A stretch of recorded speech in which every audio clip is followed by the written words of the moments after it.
Hello viewer, কেমন আছেন সবাই? আশা করি সবাই ভালো আছেন। এখন আমি আপনাদের সাথে শেয়ার করব কিভাবে আপনি আপনার TP-Link ওয়্যারলেস এন্ড রাউটারটি অ্যাক্সেস পয়েন্ট আকারে সেট আপ করবেন। সো আপনাদেরকে সম্পূর্ণ ভিডিওটি দেখার জন্য আমন্ত্রণ জানাচ্ছি।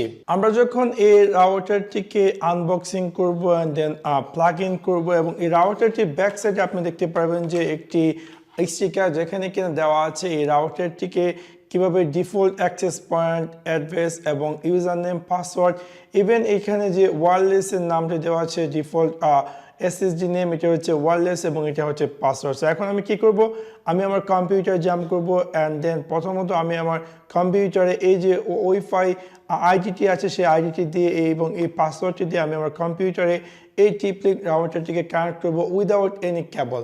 সো উইদাউট কেবল সে আমি এটা কানেক্ট করবো অ্যান্ড দেন আমি এটাকে যে ধরনের পরিবর্তন যেভাবে আমি বলছিলাম যে আমি চাচ্ছি যে এই রাউটারটিকে অ্যাক্সেস পয়েন্ট হিসেবে সেট করি। সো আমি এটাকে অ্যাক্সেস পয়েন্ট হিসেবে সেট করব। সো আমি প্রথমত আমি আমার কম্পিউটারের যে ওয়াইফাই সেকশনে সেখানে যাওয়ার পর এই যে ওয়াইফাই সেকশন তাতে ক্লিক করব। ক্লিক করার পর আমি দেখতে পারবো যে আমার TP-Link 351 সেম এসএসডি নামটি দেখা যেটা কিনা আমার এই রাউটারটির নামটি। সো আমি এটাকে চুজ করবো। চুজ করার পর আমি দিয়ে দেব কানেক্ট অ্যান্ড দেন এখানে আমাকে টাইপ করতে হবে পাসওয়ার্ড। যেহেতু আমি একটু আগে অলরেডি কানেক্ট করা আছে আমার কম্পিউটার, সেই জন্য হয়তো আমাকে পাসওয়ার্ডটি চাচ্ছে না। এখন আমি কি করব, যেহেতু অলরেডি আমার এই কম্পিউটারে এই TP-Link ওয়াইফাই নেটওয়ার্ক দিয়ে আমি অলরেডি কানেক্ট করেছি, এখন আমি আমার যে কোনো ওয়েব ব্রাউজার ওপেন করবো এবং এটার পিছনে আমি যে একটু আগে দেখেছিলাম ব্রাউজারে যাওয়ার পর এখানে গিয়ে আমি টাইপ করব সেম যে অ্যাড্রেস বারটি লেখা আছে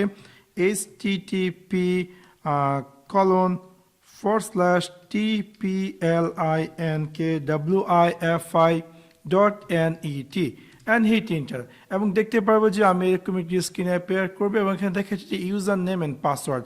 সো আমি এখানে আমার পিছনে যে ইউজার নেমটি দেওয়া আছে সেম ইউজার নেম অ্যাডমিন এবং পাসওয়ার্ড দিয়ে দিব অ্যাডমিন অ্যান্ড দেন আমি ক্লিক করব লগ ইনে ক্লিক করার পর আমি দেখতে পারবো যে এরকম একটি স্ক্রিন অ্যাপিয়ার করবে। সো এখান থেকে আমি প্রথমত ক্লিক করব নেক্সট এবং যেহেতু আমি চাচ্ছি যে এই রাউটারটিকে শুধুমাত্র অ্যাক্সেস পয়েন্ট হিসেবে সেট করার জন্য, যেরকমটা আমি আপনাদেরকে বলেছিলাম, সো আমি এখান থেকে চুজ করবো অ্যাক্সেস পয়েন্ট। আপনার সেটা রাউটারটিকে তিনটি উপায়ে ব্যবহার করতে পারেন, চাইলে standard wireless router, access point অথবা রেঞ্জ এক্সটেন্ডার। সো আমাদের যে প্রয়োজন আমরা আমাদের বাসা বাড়ির 3 তলা থেকে 5 তলাতে আমি কানেকশন দেবো। সো আমি আমার অ্যাক্সেস পয়েন্ট হিসেবে এটা ব্যবহার করতে চাচ্ছি। সেক্ষেত্রে আমি কি করব, চুজ করব অ্যাক্সেস পয়েন্ট অ্যান্ড দেন আমি ক্লিক করব নেক্সটে ক্লিক করার পর আমি দেখতে পারবো যে এরকম একটি স্ক্রিন অ্যাপিয়ার করবে এবং এখানে wireless network name by default যে নেমটি দেওয়া আছে সেই নেমটি। সো আপনি যদি চান যেটাকে পরিবর্তন করার জন্য তাহলে আপনি আপনার পছন্দ মতো যে নামটি চাচ্ছেন